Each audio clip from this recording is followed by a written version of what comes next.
everybody. My name is Barb Steinberg, and I am a parent coach, a teen life coach, and a speaker on teen girl issues. I wanted to share with you today a conversation I had with a parent that was attending a workshop of mine last night. I thought she had such a brilliant question that I think so many parents of teen girls have, and so I wanted to speak to it.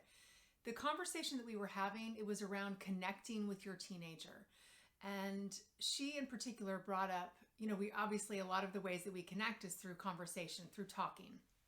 And she said, well, what if you have a daughter that gives you these one-word answers? I'm fine, it was okay, whatever, I don't know.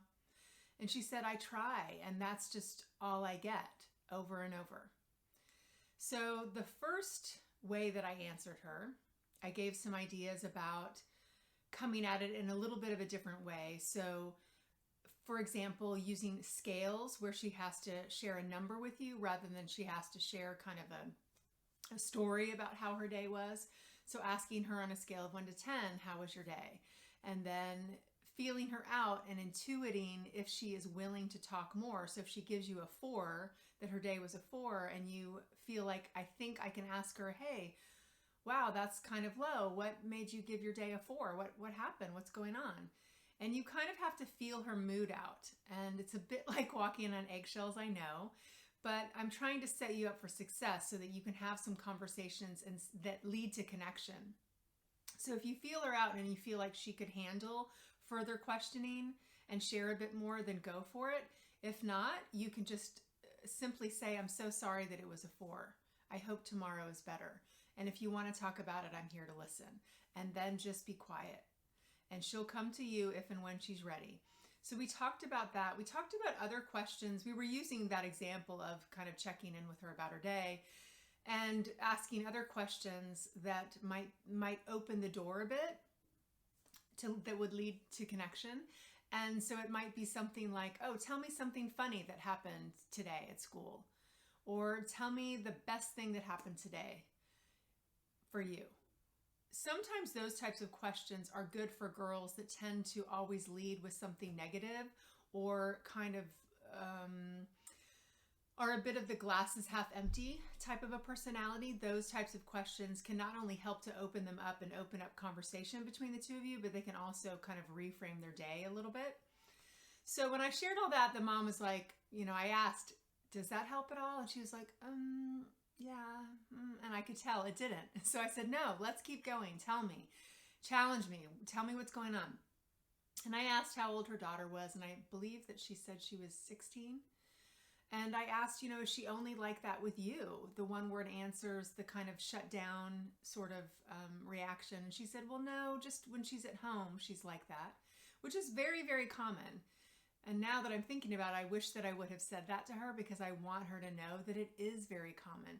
Home for our girls, for our teenagers, is such a safe place. They've had to keep it together all day long at school for all of these teachers and coaches and adults. And they're aware that's not as safe of a place as being at home. They know that they can show you kind of the not so pretty parts of themselves and that you're still going to love them no matter what. So they save it for you. Sorry about that. But it does tell you that they love you, they trust you, and home is safe, and they kind of let their guard down, and they're, kind of taking a rest from having to be on so much during the day. So I said, okay, well, let's come at this at a different way and see if this might be helpful. So I could really feel with this mom that she just wanted to talk with her daughter, She just wanted to connect a little bit. She wanted to know, how are you? How's your day? What's going on in your world, in your life? And I could get the sense it was almost like she was missing her and missing the conversations that they used to have.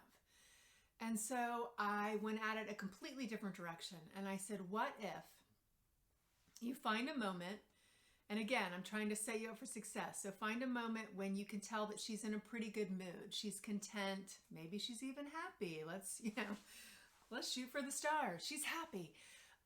She's well fed. She's well rested, a lot like a toddler.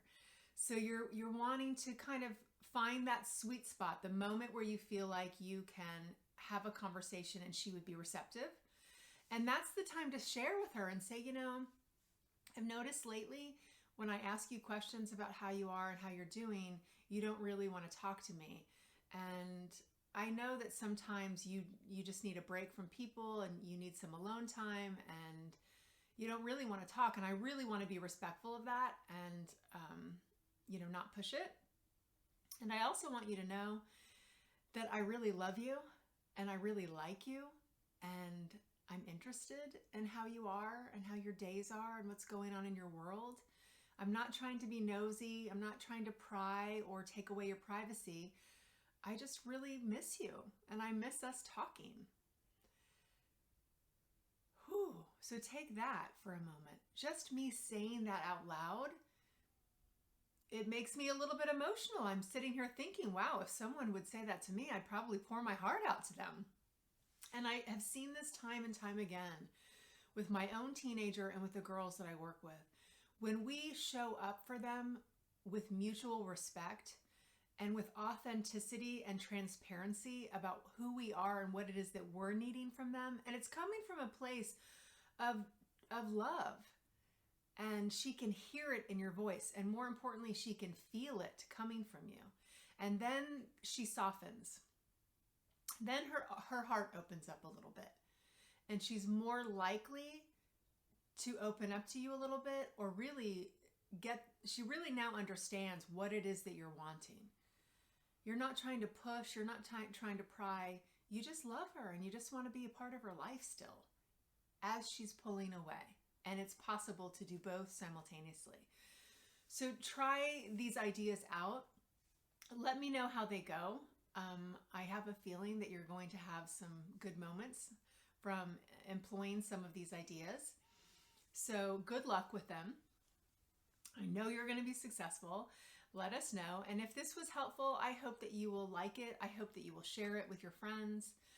Feel free to visit my website, barbsteinberg.com, where you will find more information on tools and tips and strategies of raising teen girls in a way that feels good for all of you. There are blog posts, there are YouTube videos, and there are online courses where you can attend workshops essentially in your pajamas with your coffee. What is better than that? So hopefully this was helpful. Thank you for listening and have a great day.